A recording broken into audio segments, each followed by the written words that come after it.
આજે માનનીય CP sir અને એડિશનલ સીપી સરની સૂચના અનુસાર રાજકોટ શહેર સાયબર ક્રાઇમ પોલીસ સ્ટેશન ખાતે રાજકોટ શહેરના જે પણ સોશિયલ મીડિયા ઇન્ફ્લુએન્સર્સ છે અથવા સારા જે પેजेस છે જેના મોટી સંખ્યામાં ફોલોઅર્સ છે એ તમામ પેજ ઓનર્સને અને સોશિયલ મીડિયા ઇન્ફ્લુએન્સર્સને બોલાવીને એમની સાથે અમુક મુદ્દાઓને લગત ચર્ચા કરવામાં આવેલ હતી. એમાં સોશિયલ મીડિયા ઇન્ફ્લુએન્સર્સ અને જે પેજ ઓનર્સ છે એમના પ્રશ્નો હતા, જેમાં અમુક લીગલ ઇશ્યુઝ જે એમની દ્વારા ફેસ કરવામાં આવે છે, જેમાં કે અમુક વસ્તુને એડવર્ટાઇઝ કરાય કે ન કરાય, અમારા કન્ટેન્ટને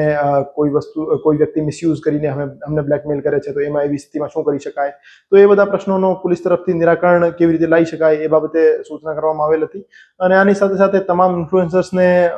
અમે અમારા તરફથી એમની શું સપોર્ટ એમનો જોઈએ એમને એ બાબતે પણ એમને માહિતગાર કરવામાં આવેલ હતા. જેમ કે અમુક સોશિયલ મીડિયા ઇન્ફ્લુએન્સર્સને અમે કન્વિન્સ કર્યા છે કે ડ્રગ્સ અવેરનેસ બાબતે, સાયબર ક્રાઇમ અવેરનેસ બાબતે અને પોલીસની કામગીરી ને જનતા સુધી પહોંચાડવા બાબતે અમારી સાથે જોડાય અને જે સારો કન્ટેન્ટ જે છે એ આમ જનતા સુધી પહોંચે અને સાચી માહિતી આમ જનતા સુધી પહોંચે એના માટે સાથે મળીને કેવી રીતે રેસ્પોન્સિબલ બિહેવિયર ડિજિટલ પ્લેટફોર્મ્સ ઉપર કરી શકાય એના ઉપર વ્યવસ્થિત ચર્ચા થઈ. અને તમામને અપીલ કરવામાં આવેલી હતી કે અમુક વખતે ફેક ન્યૂઝના કારણે અથવા આધી અધૂરી માહિતીના કારણે કમ્યુનલ ટેન્શન્સ અથવા ર્યુમર્સના કારણે બીજા ઘણા કાયદો અને વ્યવસ્થા સંબંધિત પ્રશ્નો ઊભા થઈ શકે છે. તો કેવી રીતે જવાબદારીપૂર્વક વર્તન કરીને, ફેક્ટ વેરીફાઈ કરીને, અમારી જે ઓથોરિટીઝ છે કન્સર્ન એમની સાથે ચર્ચા કરીને અને બધું વેરિફિકેશન કર્યા પછી જ ઇન્ફોર્મેશન જે છે જનતા સુધી પહોંચે અને વેરીફાઈડ અને ફેક્ટ ચેકડ ઇન્ફોર્મેશન જનતા સુધી પહોંચે એના માટે આગળ કેવી રીતે વધી શકાય આ એક માહિતી એમની સાથે ચર્ચા કરવામાં આવી. તમામ સોશિયલ મીડિયા ઇન્ફ્લુએન્સર્સ અને કન્ટેન્ટ ક્રિએટર્સ છે એને હું અપીલ કરવા માંગુ છું કે આપ ફક્ત અને ફક્ત વ્યૂઝના કારણે અથવા ટીઆરપીના કારણે આપ ઇરરિસ્પોન્સિબલ બિહેવિયર ના કરો. આપ કોઈ પણ એવો કન્ટેન્ટ આપ પોતાના પેજ ઉપર અપલોડ ના કરો જેના કારણે માણસોમાં પેનિક ક્રિએટ થાય,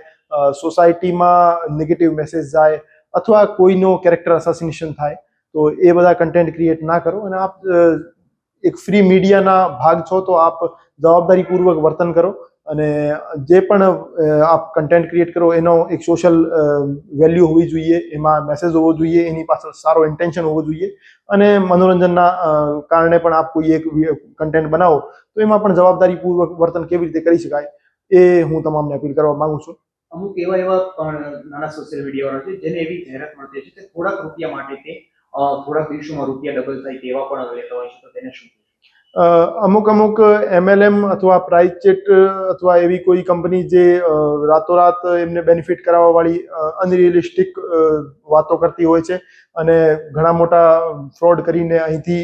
બીજા દેશમાં શિફ્ટ થઈ જતી હોય છે, તો એ એડવર્ટાઇઝમેન્ટ માટે સોશિયલ મીડિયા કન્ટેન્ટ ક્રિએટર્સનો યુઝ કરતી હોય છે. તો હું તમામને અપીલ કરવા માંગુ છું કે આપ કોઈ પણ એવી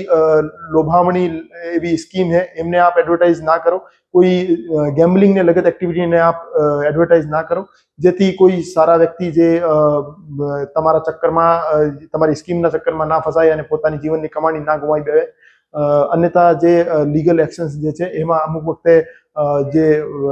ફ્રોડુલેન્ટ સ્કીમ છે એનો એડવર્ટાઇઝમેન્ટ અને એનું પ્રમોશન પણ